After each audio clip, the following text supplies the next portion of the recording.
Hello everyone, എല്ലാവർക്കും ഷിദ്ലീസ് വ്ലോഗ്സിലേക്ക് സ്വാഗതം. ഇപ്പം നാട്ടിലൊക്കെ പഴുത്തമാങ്ങയുടെ സീസൺ അല്ലേ?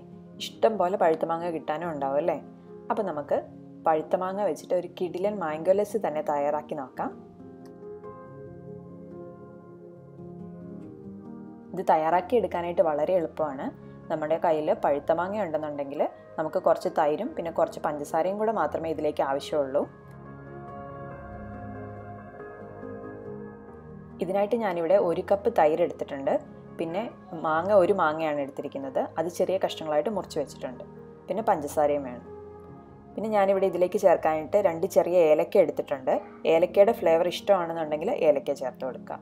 പിന്നെ ഗാർണിഷ് ചെയ്യാനായിട്ട് ഞാൻ കുറച്ച് ബദാമും കാഷ്യൂ നട്ടും എടുത്തിട്ടുണ്ട്. ആദ്യം തന്നെ നമുക്ക് ഈ മിക്സിയുടെ ജാറിലേക്ക് ഈ മാങ്ങ കഷ്ണങ്ങൾ ഇട്ട് കൊടുക്കാം. ഞാനിവിടെ എടുത്തിരിക്കുന്നത് അൽഫോൻസ മാങ്ങയാണ്. നല്ല പഴുത്ത് നല്ല മധുരമുള്ള മാങ്ങയാണ്. ഇതിനാണെങ്കിൽ നാരുമില്ല. അതല്ല നിങ്ങൾ നാരുള്ള മാങ്ങയാണ് എടുക്കുന്നതെന്നുണ്ടെങ്കിൽ ലസ്സി ഉണ്ടാക്കി കഴിയുമ്പോൾ ഇങ്ങനെ വായിൽ തടയുന്നതുകൊണ്ട് നിങ്ങൾക്ക് വേണമെന്നുണ്ടെങ്കിൽ നിർബന്ധമൊന്നുമില്ല, പക്ഷെ വേണമെന്നുണ്ടെങ്കിൽ ഈ മാങ്ങയൊന്ന് അടിച്ചെടുത്ത ശേഷം ഇത് നമുക്ക് ഒന്ന് അരിച്ചെടുത്താൽ മതി. അത് നാരില്ലാത്ത മാങ്ങയായിരിക്കും ലസ്സിക്ക് കൂടുതൽ നല്ലത്. മാങ്ങ ചേർത്ത് കൊടുത്ത ശേഷം ഞാൻ ഇതിലേക്ക് മധുരത്തിന് ആവശ്യമായ പഞ്ചസാര ചേർത്തിരുന്നു. ഇത് നല്ല മധുരം ഉള്ളതുകൊണ്ട് ഞാൻ കുറച്ച് പഞ്ചസാര മാത്രമേ ചേർത്തിട്ടുള്ളൂ. പിന്നെ ഇതിലേക്ക് ഞാനിവിടെ എടുത്ത് വെച്ചിരുന്ന ഏലക്ക ജസ്റ്റ് ഒന്ന് ചതച്ചെടുത്തിട്ട് അതും കൂടെ ഒന്ന് ചേർത്ത് കൊടുക്കുന്നുണ്ട്. ഇനി ഇതിലേക്ക് എടുത്ത് വെച്ചിരിക്കുന്ന തൈര് ചേർത്ത് കൊടുക്കാം. നിങ്ങൾക്ക് ആവശ്യമുണ്ടെന്നുണ്ടെങ്കിൽ ഇതിൻ്റെ ഒപ്പം തന്നെ 1-2 ഐസ് ക്യൂബ്സും കൂടെ ചേർത്ത് കൊടുക്കാം. ഞാനിവിടെ ലസ്സി ഉണ്ടാക്കിയ ശേഷം ഫ്രിഡ്ജിൽ വെച്ച് തണുപ്പിച്ച ശേഷമാണ് എടുക്കുന്നത്.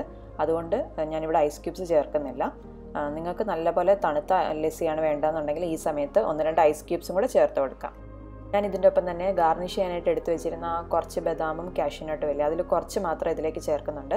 അതും കൂടെ ചേർത്തിട്ടുണ്ടെങ്കിൽ കുറച്ചുകൂടെ നല്ലൊരു ടേസ്റ്റ് ഉണ്ടാവും. അതുകൊണ്ട് ചേർത്തുന്നേ ഉള്ളൂ, അത് നിർബന്ധമൊന്നുമില്ല. ഇത് നമുക്ക് നന്നായിട്ട് അരച്ചെടുക്കാം. ഞാനിവിടെ അത് നന്നായിട്ട് അരച്ചെടുത്ത് കൊണ്ടുവന്നിട്ടുണ്ട്. നല്ലപോലെ നാരൊന്നും ഇല്ലാത്ത മാങ്ങ ആയതുകൊണ്ട് തന്നെ നന്നായിട്ട് അരഞ്ഞ് നല്ല കറക്റ്റ് പാകത്തിൽ കിട്ടിയിട്ടുണ്ട്. ഇനി നമുക്ക് സെർവ് ചെയ്യാം. ഗാർണിഷ് ചെയ്യാനായിട്ട് നമ്മൾ നേരത്തെ എടുത്ത് വെച്ചിരുന്ന കുറച്ച് ബദാമും കാഷ്യൂ നട്ടും ഇതിൻ്റെ മുകളിലേക്ക് ചേർത്ത് കൊടുക്കുക. അപ്പോൾ ചൂട് കാലത്ത് കുടിക്കാൻ പറ്റിയ നമ്മുടെ മാംഗോലസ്സി റെഡി ആയിട്ടുണ്ട്. എല്ലാവരുടെ വീട്ടിലും മാങ്ങയും തൈരും പഞ്ചസാരയൊക്കെ ഉണ്ടാവും. അപ്പോൾ ഒട്ടും വൈകാതെ എല്ലാവരും ഉണ്ടാക്കി നോക്കുക. എന്നിട്ട് അഭിപ്രായങ്ങൾ പറയാനായിട്ട് മറക്കരുത്. വേറൊരു വീഡിയോയുമായി നാളെ കാണാം. അതുവരേക്കും ബൈ ബൈ.